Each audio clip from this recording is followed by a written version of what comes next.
ನಮಸ್ಕಾರ. ಉತ್ತರ Karnataka ನ್ಯೂಸ್ನ Bidar news round ಅಪ್ಗೆ ಸ್ವಾಗತ. ನಾನು ಹನುಮಂತ್ ದೇಶ್ಮುಖ್. ಬನ್ನಿ ಕ್ವಿಕ್ ಆಗಿ ನೋಡೋಣ ಬೀದರ್ ಜಿಲ್ಲೆಯ ಇಂದಿನ ಪ್ರಮುಖ ಸುದ್ದಿಗಳನ್ನ. ಸಮಾಜ ಕಲ್ಯಾಣ ಹಾಗೂ ಮೈಸೂರು ಜಿಲ್ಲಾ ಉಸ್ತುವಾರಿ ಸಚಿವರಾದ ಡಾಕ್ಟರ್ ಎಚ್.ಸಿ. ಮಹದೇವಪ್ಪ ಅವರು ಜೂನ್ 15ರಂದು ಬೀದರ್ ಜಿಲ್ಲೆಯಲ್ಲಿ ಪ್ರವಾಸವನ್ನು ಕೈಗೊಳ್ಳಲಿದ್ದಾರೆ. ಜೂನ್ 15ರಂದು ಭಾನುವಾರ ಮಧ್ಯಾಹ್ನ 1:30 ಹುಮ್ನಾಬಾದ್ ತಾಲೂಕಿನ ದುಬಲ್ಗುಂಡಿ ಗ್ರಾಮದಲ್ಲಿ ಡಾಕ್ಟರ್ ಬಿ.ಆರ್. ಅಂಬೇಡ್ಕರ್ ಪ್ರತಿಮೆ ಉದ್ಘಾಟನಾ ಕಾರ್ಯಕ್ರಮದಲ್ಲಿ ಭಾಗಿಯಾಗಲಿದ್ದು, ಮಧ್ಯಾಹ್ನ 3:30 ಬಸವ ಕಲ್ಯಾಣ ತಾಲೂಕಿನ ಹಿರೇನಾಗವ್ ಗ್ರಾಮದಲ್ಲಿ ಡಾಕ್ಟರ್ ಬಿ.ಆರ್. ಅಂಬೇಡ್ಕರ್ ಪ್ರತಿಮೆ ಉದ್ಘಾಟನಾ ಕಾರ್ಯಕ್ರಮದಲ್ಲಿ ಭಾಗವಹಿಸಲಿದ್ದಾರೆ ಮತ್ತು ಸಂಜೆ 6 ಗಂಟೆಗೆ ಬೀದರ್ ತಾಲೂಕಿನ ಸಂಶಿ ನಗರದಲ್ಲಿ ಡಾಕ್ಟರ್ ಬಿ.ಆರ್. ಅಂಬೇಡ್ಕರ್ ಪ್ರತಿಮಾ ಉದ್ಘಾಟನಾ ಕಾರ್ಯಕ್ರಮದಲ್ಲಿ ಭಾಗವಹಿಸಲಿದ್ದಾರೆ ಅಂತ ಸಚಿವರ ವಿಶೇಷ ಕರ್ತವ್ಯಾಧಿಕಾರಿಗಳು ತಮ್ಮ ಪ್ರಕಟಣೆಯಲ್ಲಿ ತಿಳಿಸಿದ್ದಾರೆ. ಬೀದರ್ ಜಿಲ್ಲೆಯಲ್ಲಿ ಬಿತ್ತನೆ ಬೀಜ ಗೊಬ್ಬರದ ಕೊರತೆಯ ವಿಚಾರವಾಗಿ ಮಾಜಿ ಕೇಂದ್ರ ಸಚಿವ ಭಗವಂತ ಖೂಬಾ ಪ್ರತಿಕ್ರಿಯೆಯನ್ನ ನೀಡಿದ್ದಾರೆ. ವರುಣ ದೇವನ ಕೃಪೆಯಿಂದ ಜಿಲ್ಲೆಯಲ್ಲಿ ಉತ್ತಮವಾಗಿ ಮಳೆಯಾಗಿದೆ. ರೈತರು ಸಾಕಷ್ಟು ಉತ್ಸಾಹದಿಂದ ಬಿತ್ತನೆಗೆ ತಯಾರಾಗಿದ್ದಾರೆ. ಆದರೆ ಜಿಲ್ಲೆಯಲ್ಲಿ ರೈತರಿಗೆ ಸಮರ್ಪಕವಾಗಿ ಬೀಜ ಗೊಬ್ಬರ ದೊರೆಯುತ್ತಿಲ್ಲ. ಇದರಿಂದಾಗಿ ಜಿಲ್ಲೆಯ ರೈತರು ಪರದಾಡುವಂತಾಗಿದೆ. ಮಾರಾಟ ಕೇಂದ್ರದ ಮುಂದೆ ಸಾಲು ಸಾಲಾಗಿ ನಿಂತು ತಳ್ಳಾಟವನ್ನು ನಡೆಸುತ್ತಿದ್ದಾರೆ. ಕಾಳಸಂತೆಯಲ್ಲಿ ಬೀಜ ಗೊಬ್ಬರ ಮಾರಾಟ ಮಾಡಲಾಗುತ್ತಿರುವ ಬಗ್ಗೆ ರೈತರು ಅಳಲನ್ನು ತೋಡ್ಕೊಂಡಿದ್ದಾರೆ. ಬೀಜ ಗೊಬ್ಬರ ಕೊರತೆಯಾಗದಂತೆ ನೋಡಿಕೊಳ್ಳಲು ಜಿಲ್ಲಾಧಿಕಾರಿಗಳಿಗೆ ಮನವಿ ಮಾಡ್ತೇನೆ ಅಂತ ಹೇಳಿದ್ರು. ವರುಣ ದೇವತೆಯ ಕೃಪೆಯಿಂದ ಬಹಳಷ್ಟು ಒಳ್ಳೆ ರೀತಿಯಲ್ಲಿ ಮಳೆಯಾಗಿದೆ. ರೈತರು ಇವಾಗ ಬಿತ್ತಣಿಕೆ ಮಾಡಬೇಕನ್ನುವಂಥದ್ದನ್ನು ಅತಿ ಖುಷಿಯಿಂದ ಕಾಯ್ತಾ ಇದ್ದಾರೆ. ಆದರೆ ಜಿಲ್ಲೆಯಲ್ಲಿ ಸಮರ್ಪಕವಾಗಿ ಬೀಜ ವಿತರಣೆ ಕೇಂದ್ರಗಳಲ್ಲಿ ಬೀಜ ವಿತರಣೆ ಆಗ್ತಾ ಇಲ್ಲ. ಗೊಬ್ಬರ ವಿತರಣೆ ಕೇಂದ್ರಗಳಲ್ಲಿ ಸಂಪೂರ್ಣವಾಗಿ ಗೊಬ್ಬರ ಸಿಗ್ತಾ ಇಲ್ಲ ರೈತರಿಗೆ. ಹೀಗಾಗಿ ರೈತರು ಪರದಾಡ್ತಾ ಇದ್ದಾರೆ. ಮಾರಾಟ ಕೇಂದ್ರದ ಎದುರುಗಡೆ ರೈತರು ಸಾಲುಗಟ್ಟಲೆ ನಿಂತು ತಳ್ಳಾಟ ಮಾಡ್ತಾ ಇದ್ದಾರೆ. ಅನೇಕ ರೈತರು ಕಳ್ಳ ಮಾರ್ಕೆಟ್ನಲ್ಲಿ ಬೀಜ ಮತ್ತು ಗೊಬ್ಬರ ಮಾರಾಟವಾಗ್ತಿದೆ ಅನ್ನುವಂಥದ್ದನ್ನು ಫೋನ್ ಮುಖಾಂತರ ನನಗೆ ರೈತರು ತನ್ನ ಗೋಳನ್ನು ತೋಡ್ಕೊಂಡಿದ್ದಾರೆ. ಹೀಗಾಗಿ ಜಿಲ್ಲಾಧಿಕಾರಿಗಳಿಗೆ ನಾನು ವಿನಂತಿಯನ್ನು ಮಾಡ್ತೇನೆ, ತಕ್ಷಣವಾಗಿ ರೈತರಿಗೆ ಅವಶ್ಯಕತೆ ಇರುವಷ್ಟು ಬೀಜ ಮತ್ತು ಗೊಬ್ಬರ, ರೈತರಿಗೆ ಯಾವುದೇ ರೀತಿಯ ಅನಾನುಕೂಲ ಆಗಲಾರ್ಗತ್ಲೆ ನೋಡ್ಕೋಬೇಕಂತ ನಾನು ನಿಮ್ಮನ್ನು ಕೇಳ್ತೇನೆ. ಮತ್ತು ಕೃಷಿ ಇಲಾಖೆಯು ಕೂಡ ತಕ್ಷಣವಾಗಿ ಎಚ್ಚೆತ್ತುಕೊಂಡು ಮುತುವರ್ಜಿ ವಹಿಸಿ ರೈತರಿಗೆ ಅನುಕೂಲ ಮಾಡಿಕೊಡ್ಬೇಕು. ರೈತರು ನಮ್ಮ ಅನ್ನದಾತ.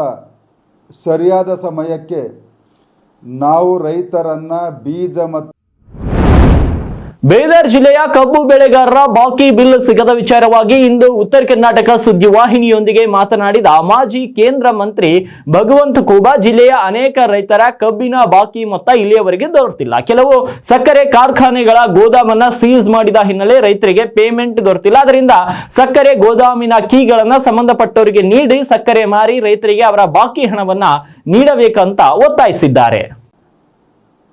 ಜಿಲ್ಲೆಯಲ್ಲಿ ಅನೇಕ ರೈತರ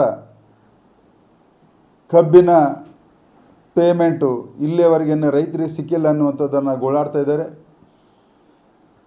ನಿನ್ನೆ ಜಿಲ್ಲಾಧಿಕಾರಿಗಳಿಗೆ ನಾನು ಹೇಳಿದ್ದೀನಿ. ಜಿಲ್ಲಾಧಿಕಾರಿ ಮತ್ತೊಮ್ಮೆ ನಿಮಗೆ ಮಾಧ್ಯಮದ ಮುಖಾಂತರ ಹೇಳ್ತೀನಿ. ಇವತ್ತು ಭಾಲ್ಕೇಶ್ವರ್ ಸಕ್ಕರೆ ಕಾರ್ಖಾನೆಯಲ್ಲಿ ಆ ಸಕ್ಕರೆ ಮಾರಾಟ ಮಾಡಿ ನೀವು ರೈತರಿಗೆ ಪೇಮೆಂಟ್ ಮಾಡಬೇಕು. ಯಾಕಂದರೆ ಆ ಸಕ್ಕರೆ ಗೋದಾಮುಗಳನ್ನು ನೀವು ಸೀಸ್ ಮಾಡಿದಿರಿ. ಅದ್ರ ಹಿಂದೆ ದುರುದ್ದೇಶ ಇದ್ದೇವೋ ಅಥವಾ ಸದುದ್ದೇಶ ಇದ್ದೇವೋ ಅದು ನಿಮಗೆ ಬಿಟ್ಟಿದ್ದು.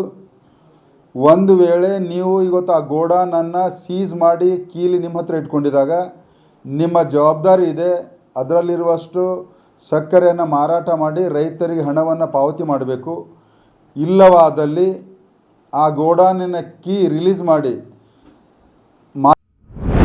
ಮುಖ್ಯಮಂತ್ರಿ ಸಿದ್ದರಾಮಯ್ಯ ನೇತೃತ್ವದ ಸರ್ಕಾರ ನೀಡಿದ ಪಂಚ ಗ್ಯಾರಂಟಿಗಳಲ್ಲಿ ಒಂದಾದ ಶಕ್ತಿ ಯೋಜನೆ ಜಾರಿಯಾಗಿ ಯಶಸ್ವಿಯಾಗಿ 2 ವರ್ಷಗಳನ್ನು ಪೂರೈಸಿದೆ. ಈ 2 ವರ್ಷದ ಅವಧಿಯಲ್ಲಿ ಬೀದರ್ ಜಿಲ್ಲೆಯಲ್ಲಿ 8.29 ಕೋಟಿಗೂ ಹೆಚ್ಚು ಮಹಿಳೆಯರು ಉಚಿತವಾಗಿ ಪ್ರಯಾಣ ಬೆಳೆಸಿದ್ದು ಸಾರಿಗೆ ನಿಗಮಕ್ಕೆ ಸಾಕಷ್ಟು ನಿವ್ವಳ ಲಾಭವನ್ನು ಕೂಡ ತಂದುಕೊಟ್ಟಿದ್ದಾರೆ. ಇನ್ನು ಬೀದರ್ ಜಿಲ್ಲೆಯಲ್ಲಿ ಶಕ್ತಿ ಯೋಜನೆಯಲ್ಲಿ 8.29 ಕೋಟಿಗೂ ಹೆಚ್ಚು ಮಹಿಳೆಯರು ಪ್ರಯಾಣವನ್ನ ಮಾಡಿದ್ದು ಸಾರಿಗೆ ನಿಗಮಕ್ಕೆ 230 ಕೋಟಿಗೂ ಅಧಿಕ ಲಾಭವನ್ನ ತಂದುಕೊಟ್ಟಿದ್ದಾರೆ. ಯೋಜನೆ ಜಾರಿಯಿಂದಾಗಿ ಮಹಿಳೆಯರು ಧಾರ್ಮಿಕ ಕ್ಷೇತ್ರಗಳಿಗೆ ಭೇಟಿ ನೀಡುವ ಸಂಖ್ಯೆ ಹೆಚ್ಚಾಗಿದ್ದು ನಿಗಮಕ್ಕೆ ಆದಾಯ ಕೂಡ ಹೆಚ್ಚಾಗಿದೆ. ಪ್ರತಿನಿತ್ಯ 1,13,000 ಮಹಿಳೆಯರು ಜಿಲ್ಲೆಯಲ್ಲಿ ಶಕ್ತಿ ಯೋಜನೆಯ ಸದ್ಬಳಕೆಯನ್ನ ಮಾಡಿಕೊಳ್ತಿದ್ದಾರೆ ಅಂತ ಬೀದರ್ ವಿಭಾಗೀಯ ನಿಯಂತ್ರಣಾಧಿಕಾರಿ ಚಂದ್ರಕಾಂತ್ ಫುಲೇಕರ್ ಮಾಹಿತಿಯನ್ನ ನೀಡಿದ್ದಾರೆ.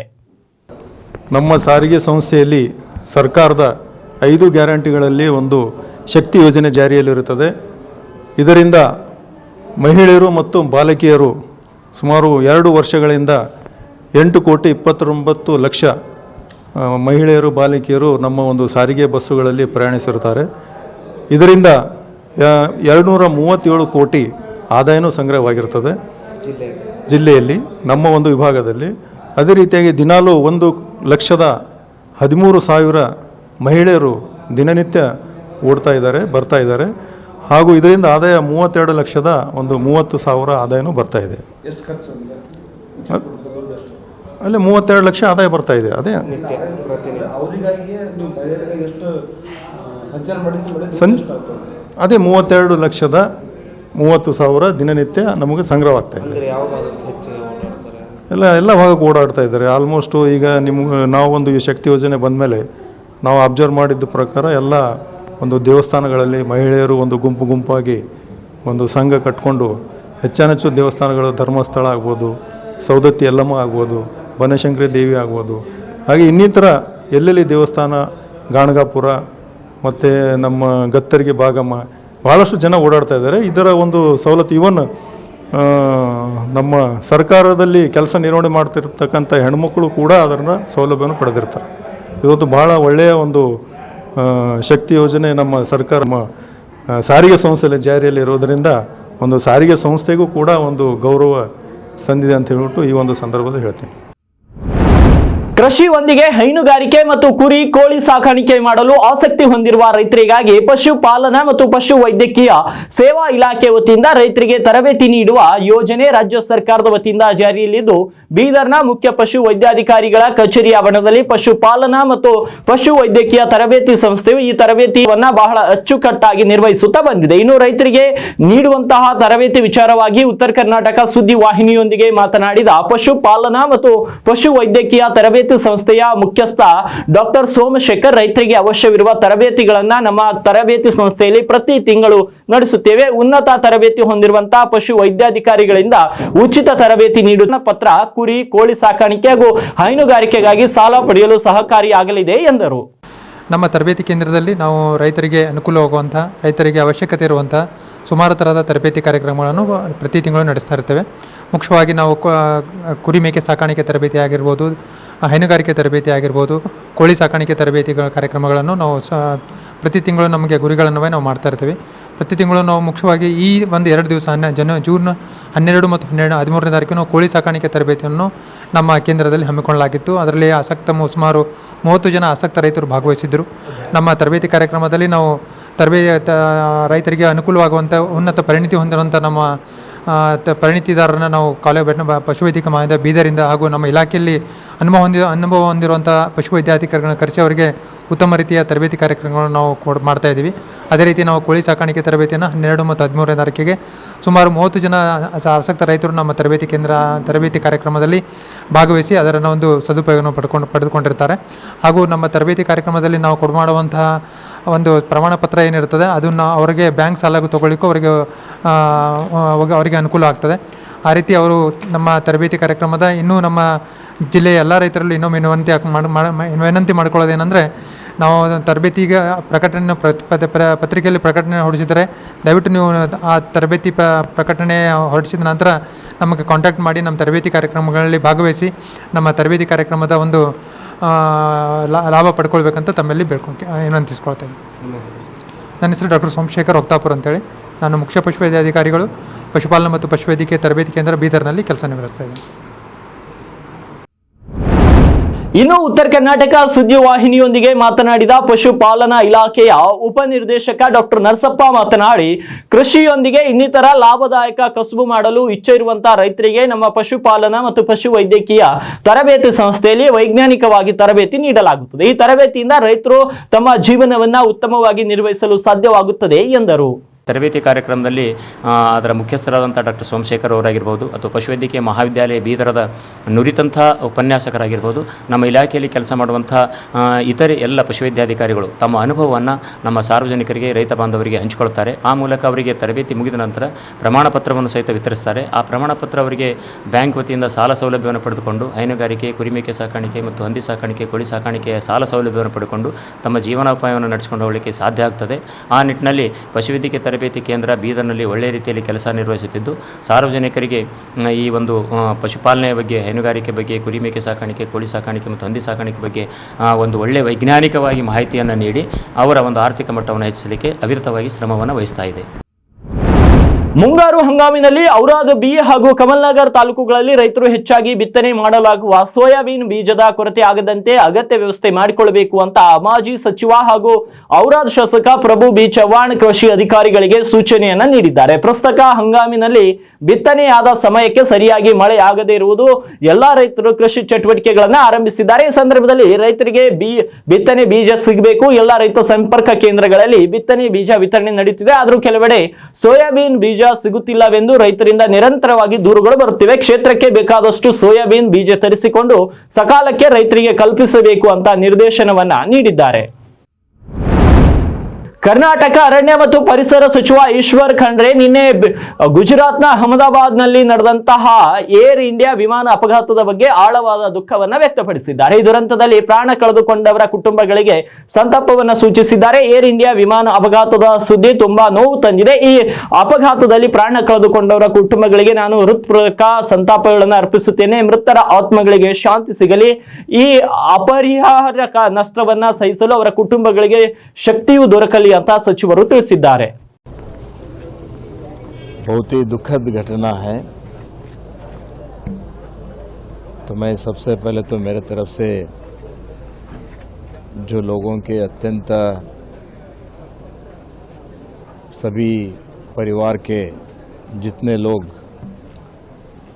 वहाँ पर उनके जाने चले गए हैं, उन सबको मेरे तरफ से श्रद्धांजलि अर्पण करता हूँ और भगवान से प्रार्थना करता हूँ कि उनके आत्माओं को शांति दे और उनके जो परिवार वालों को उनका दुखद निधन का जो है ना वो सहन करने का शक्ति दें। आज जो केंद्र का सरकार है, आज जो हम देख रहे हैं जितने रेलवे एक्सीडेंट्स हो रहे हैं और आज जो दुर्घटना हुआ, बहुत बड़ा दुर्घटना हुआ है, तो इसके बारे में जांच होना चाहिए और अकाउंटेबिलिटी रहना चाहिए, जिम्मेदारी लेना चाहिए और जो भी इसके प्रति उनके ऊपर एक्शन भी होना चाहिए और नैतिक दृष्टि से भी अगर देखा गया तो उनको राजीनामा देना चाहिए। कौन राजीनामा? ರೈತ ಸಂಪರ್ಕ ಕೇಂದ್ರಗಳಿಗೆ ಬರುವ ರೈತರೊಂದಿಗೆ ಇಲಾಖೆ ಅಧಿಕಾರಿಗಳು ಮತ್ತು ಸಿಬ್ಬಂದಿಗಳು ಸೌಜನ್ಯದಿಂದ ವ್ಯವಹರಿಸಬೇಕು. ಬಿತ್ತನೆ ಬೀಜ ರಸಗೊಬ್ಬರಕ್ಕಾಗಿ ಬರುವ ಯಾವೊಬ್ಬ ರೈತರನ್ನು ಬರಿಗೈಯಿಂದ ಕಳುಹಿಸಬಾರದು. ಎಲ್ಲ ಗ್ರಾಮಗಳಿಗೆ ನಿಗದಿತ ದಿನಾಂಕದಂದು ಬಿತ್ತನೆ ಬೀಜ ವಿತರಿಸಬೇಕು. ಆಯಾ ದಿನದಂದು ಬಿತ್ತನೆ ಬೀಜ ಪಡೆಯದ ರೈತರಿಗೆ ಅನ್ಯ ದಿನಗಳಂದು ವಿತರಿಸಲು ವ್ಯವಸ್ಥೆ ಮಾಡಿಕೊಳ್ಳಬೇಕು ಮತ್ತು ಬಿತ್ತನೆ ಬೀಜ ಹಾಗೂ ರಸಗೊಬ್ಬರ ದರಗಳ ಬಗ್ಗೆ ಎಲ್ಲ ರೈತ ಸಂಪರ್ಕ ಕೇಂದ್ರಗಳಲ್ಲಿ ಸರಿಯಾಗಿ ಕಾಣುವ ರೀತಿಯಲ್ಲಿ ಪ್ರದರ್ಶಿಸಬೇಕು. ಇಳುವರಿ ಹೆಚ್ಚಿಸುವಲ್ಲೂ ಅಗತ್ಯ ಮಾರ್ಗದರ್ಶನ ನೀಡಬೇಕು ಮತ್ತು ಅನ್ನದಾತರಿಗಾಗಿ ರೈತರಿಗಾಗಿ ಯಾವುದೇ ರೀತಿಯ ಸಮಸ್ಯೆಗಳು ಆಗಬಾರದು. ಅವರಿಗಾಗಿ ಇರುವ ಎಲ್ಲಾ ಯೋಜನೆಗಳ ಸೌಲಭ್ಯಗಳನ್ನ ತಲುಪಿಸಬೇಕು. ರೈತರಿಗೆ ಯಾವುದೇ ರೀತಿಯ ಸಮಸ್ಯೆಗಳಾದರೆ ಸಹಿಸುವುದಿಲ್ಲ ಅಂತ ಔರಾದ್ ಶಾಸಕ ಪ್ರಭು ಚವ್ಹಾಣ್ ತಿಳಿಸಿದ್ದಾರೆ. ಇನ್ನು ಸೋಯಾಬೀನ್ ಕೊರತೆಗೆ ಸಂಬಂಧಿಸಿದಂತೆ ಕೃಷಿ ಇಲಾಖೆಯ ಜಂಟಿ ನಿರ್ದೇಶಕರು, ಉಪನಿರ್ದೇಶಕರು, ಸಹಾಯಕ ನಿರ್ದೇಶಕರೊಂದಿಗೆ ಮಾತನಾಡಿದ್ದೇನೆ. ಇವಾಗಿದ್ವು ಬೀದರ್ ಜಿಲ್ಲೆಯ ಇಂದಿನ ಪ್ರಮುಖ ಸುದ್ದಿಗಳು. ಮತ್ತೆ ನಾಳೆ ಭೇಟಿ ಆಗ್ತೀನಿ ಬೀದರ್ ನ್ಯೂಸ್ ರೌಂಡ್ ಅಪ್ ನಲ್ಲಿ.